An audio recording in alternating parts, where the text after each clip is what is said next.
Well, we're starting with the news that protesters took to the streets of London and Hartlepool following a mass stabbing that resulted in the murder of 3 little girls on Monday.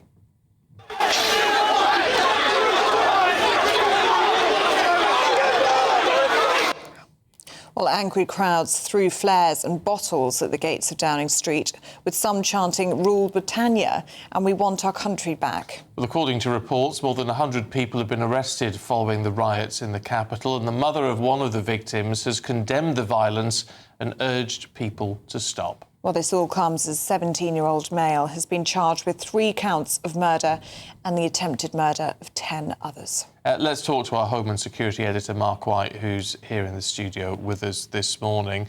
Talk us through the scale of the violence that we've seen last night and over previous nights. Yeah, it was significant, and it wasn't just confined to 2 locations. 4 locations saw violence last night. There was also protests that sparked disorder in Aldershot outside a migrant hotel, and there was also protests in Newton Heath in Manchester that saw a number of arrests and claims that this had been sparked by word of a migrant hotel in that particular location.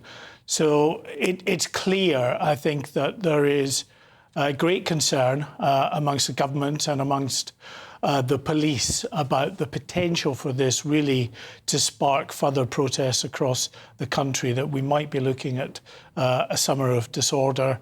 The ingredients are all there. There's been disaffection for quite a period of time, and the sort of branding of these protests as just right-wing protests, I think, completely mischaracterises what we're seeing here. So what are we seeing? We are seeing the culmination of a period, we're talking now a build-up of years, of resentment that is now fast becoming anger, where they've seen incident after incident that has been reported, that has been linked in many cases back to asylum seekers or immigrants, or people say is linked to a breakdown of multiculturalism. Now, as unpalatable as these issues might be for some people to explore, they are real as far as many communities are concerned. If we just look at the issue around hotels, for instance, there's barely a community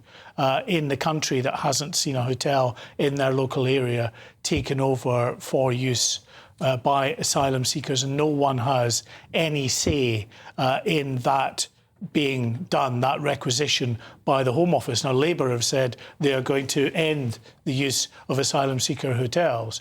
And there will be people out there say, oh, this has nothing to do with asylum seekers. What on earth are you going on about?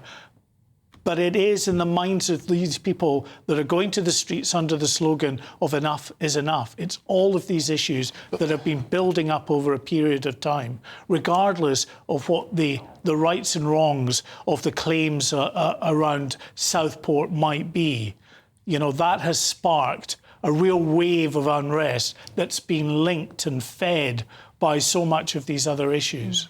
But there's fake news and misinformation at the heart of this as well, isn't there, Mark? Of course.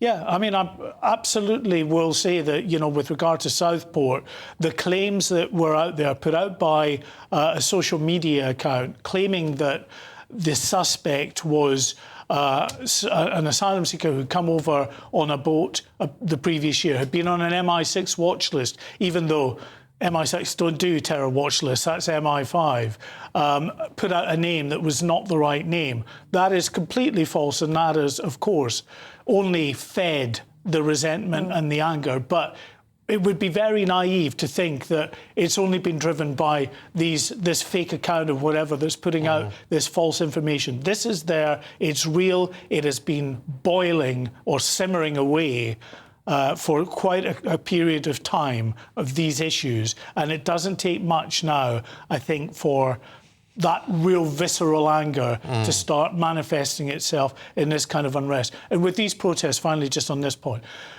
of course, in London and up in Hartlepool, there are elements there who are bent on trouble. I see them at every protest, left or right or whatever the particular issue of the day is. There are always elements in there that would like the protest to become a bit more lively, to become violent, and then people get caught up in that. But that does not reflect the majority of people that attend these protests.